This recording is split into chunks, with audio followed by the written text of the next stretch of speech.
Coming up on As Told by Destiny, In Vogue is in the Niedermeyer building and Marlon just can't keep his hands to himself. Find out what happens next as Told by Destiny travels to the Waynesboro universe. Hi, I'm Destiny from As Told by Destiny. You're watching YouTube.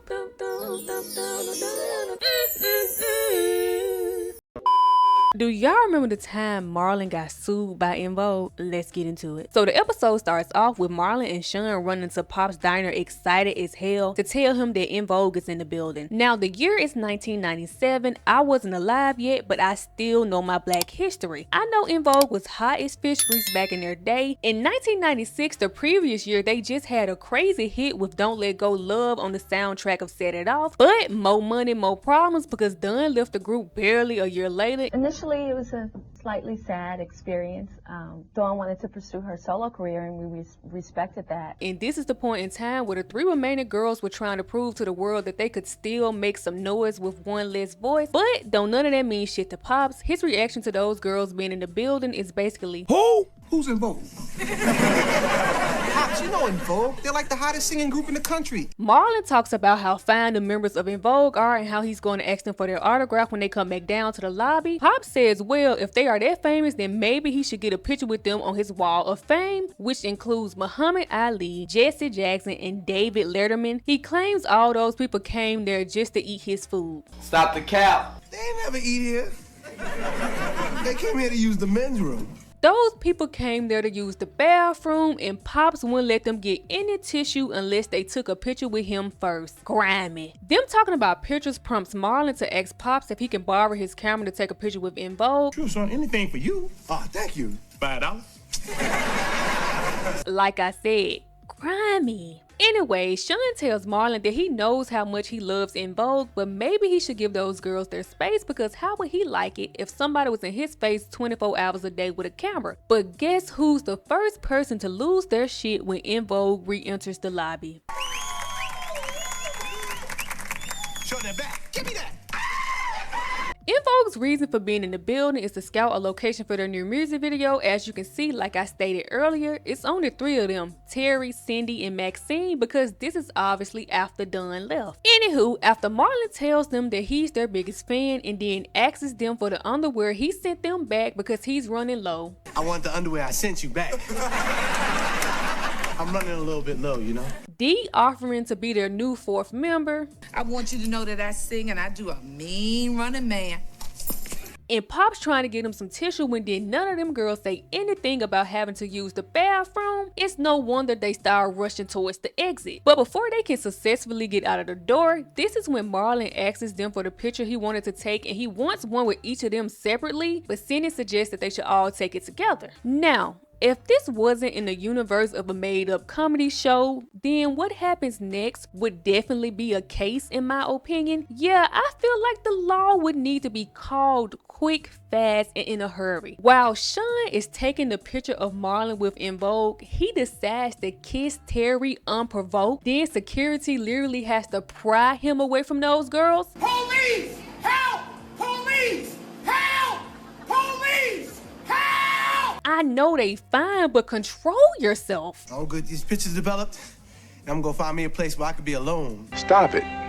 Get some help. Then we cut to after Marlon gets the picture he took with In Vogue developed. The picture looks real risque. D chimes in by saying it's the type of picture you would see in the tabloids. Think of it like this. It's the type of picture that will be posted on the Shade Room today with the most absurd title. Sean, who has always been about the money, inquires from D how much she thinks a picture like they have will go for. D says that she heard some tabloids would pay up to $100,000 for the right picture. What? 100,000 of them things?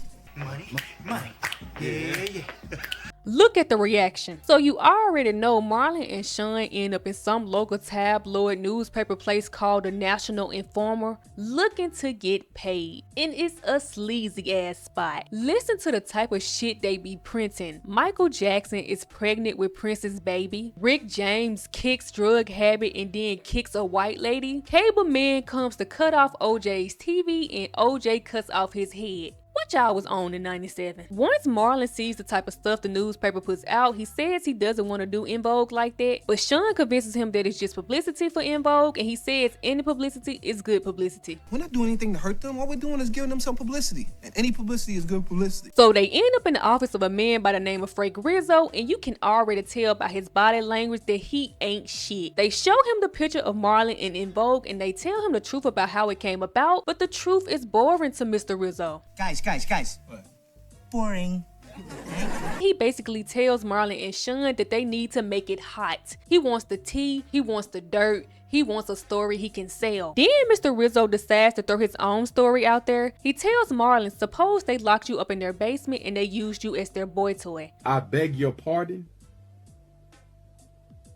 I beg your pardon? But Marlon knows damn well that nothing like that happened, and he says that. He tells Mr. Rizzo that he just asked for a picture and they started acting all rough. All they did was ask them for a picture, and when I did, they started acting all rough. It's killing me how he's sitting there all fine and clueless. Nigga, they got rough because you randomly kissed one of them. Then Marlon goes on to explain that he wanted to take the picture with each of them separately, but they wanted to take it all together. Now, out of context, that sounds crazy as hell, right? You know, they wouldn't take it all together.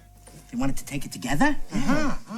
Mr. Rizzo rubs his hands together like Birdman. He says now he can work with the picture and he wants to know how much Sean and Marlon are looking to get for it. Sean says 100,000 of them things, but in true Marlon fashion, he ends up fucking up the negotiation and he ends up signing over the rights to that picture for $500 and 2 coffee mugs. $5 in a coffee mug. Tell them, Mom. 2 coffee mugs. Boy, ain't no way, boy. Boy, ain't no way, boy. Boy, ain't no way, boy.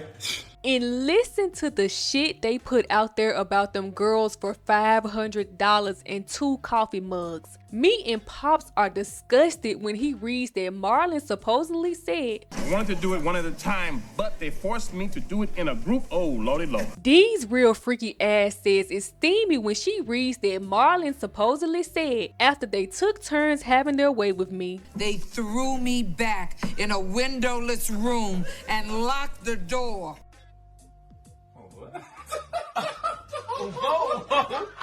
Whoa!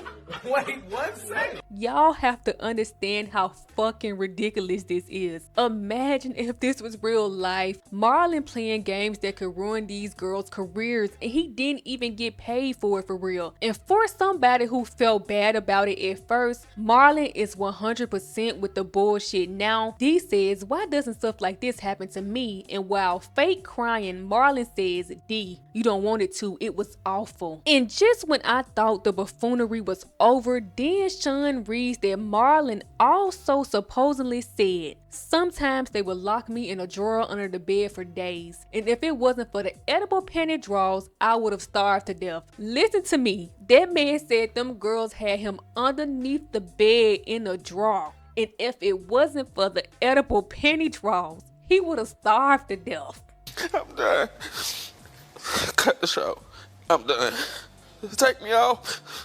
Take me off. Cut the show. Yeah, rum raisin was my favorite. The love of my life, Sean, somebody with some sense, tells Marlon to be fucking for real because he knows none of that happened. He says that Mr. Rizzo twisted their words. Marlon agrees and says that Mr. Rizzo has him sounding like some kind of freak, but he's with the bullshit. Then he throws Sean's words back at him by saying that any publicity is good publicity, right? Just like you said, Sean, any publicity is good publicity. I don't know about all that now. And Pops chimes in by telling them not to worry about it because nobody is going to believe that mess anyway. And you would think he's right, but then a woman who believes the mess walks up and she wants to know if Marlon is indeed the man who has told the whole world he was En Vogue's love slave. But you're En Vogue's love slave, right? Yeah, he's the one. Then she wants to know, how did Marlon have so much stamina with all three of those women? And that fool says he's just happy the fourth one dropped out of the group.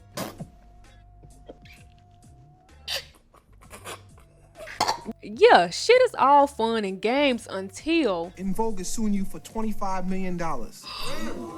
En Vogue drops a $25 million lawsuit on Marlon, as they should. Remember, he said they forced him forced. Yes, it's a made-up scenario. Yes, it's comical. Yes, it's ridiculous. But he's playing nefarious games with their name. I frankly don't think they're suing him for enough. Now Marlon is stressed out because remember, at this point in the show, all he does for a living is work at the newsstand with Sean. He ain't got no $25 million, so I don't know why he would sign up to have somebody playing on people's names like this. It's beyond me. Now I'm be bankrupt for the rest of my life.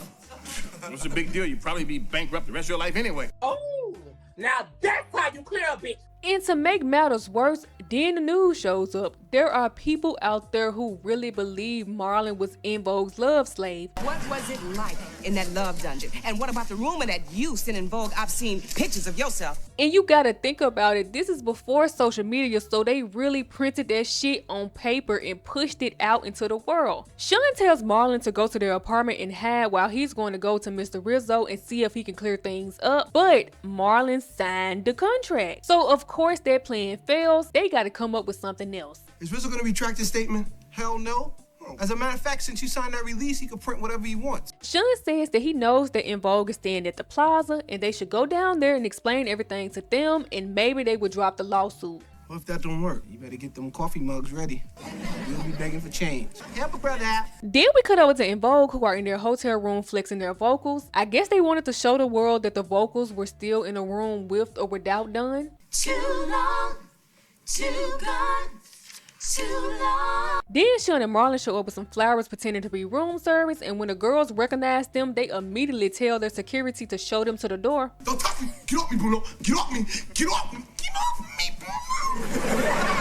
After a whole lot of struggling, Sean and Marlon end up apologizing to the girls and telling them that Mr. Rizzo twisted their words. Marlon claims that if he knew about the lies, then he wouldn't have given him the picture. But remember, this was Marlon earlier. I'm happy the fourth one dropped out the group. Three's company, four is just plain old greedy. Yeah, nigga, I'm not buying it. You were having too much fun. You were with the shit. But the episode does need to wrap up, so the girls end up laying Marlon off the hook way easier than I think he deserved. They tell him that if he gives a public apology and give the money he got for the picture to charity, then they would tear up the lawsuit. Girl, don't be leaving your bag on the floor. It's like giving it to Charity. Hi, I'm Charity. En Vogue did end up choosing the Niedermeyer building for their video shoot, so that's where it's set up for Marlon to do the public apology, and he does, but it's obvious that he didn't learn a damn thing. None of it was true. I'm not their love slave. I'm Salt and Peppers. So girls, call me. Let's talk about sex, baby. Then the episode ends with a performance from En Vogue.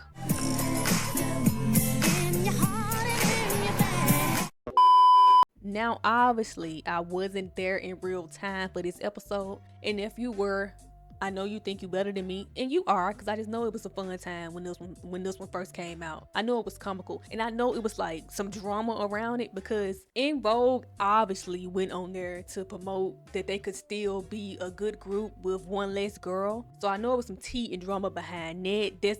I think this was after they dropped EV3. No, because I remember leaving a group with 4 girls, and when one girl leave, they drop an album called EV3. That's a little messy. I just know there was like some mess centered around it. Where I was going with this? By the time I was thought of, the Wayans Bros had been canceled, and they didn't even get a final episode. Nasty work. But I guess you could say, I grew up on reruns of it. I don't know who used to play it in the wee hours of the night. Was it VH1, MTV, and maybe BET? I just know I grew up watching it a lot because it's my mom's favorite TV show. She loves this show down, and she passed it on to me. I love this show down. When it was on HBO Max, it used to be one of my comfort shows to go to sleep to, but they took it off HBO Max, and I don't think it's on anything else to stream right now. Maybe you can buy it on Prime, I think. I don't know, maybe it's on Pluto TV or something. I have to find out. But I feel like I'm just gonna have to see if I can find a DVD somewhere. I need this. I need it. I wanted to say that I don't know the first time I saw this episode for myself. I have no memory of that. I just know ever since that day, anytime I'm having a bad day, anytime I just need a chuckle, anytime I just need, something that's gonna, put me in a better mood, or something that's gonna make me laugh, I sit back and think that Marlon really said Those girls had him in a drawer underneath the bed, and all he had was edible panty drawers to survive off of. That shit takes me out. Just the thought of it. I don't even need to watch the episode. Just the thought of it. Because that's so fucking ridiculous. So ridiculous. So stupid. I gotta look up who wrote this episode. Because who put that in the script?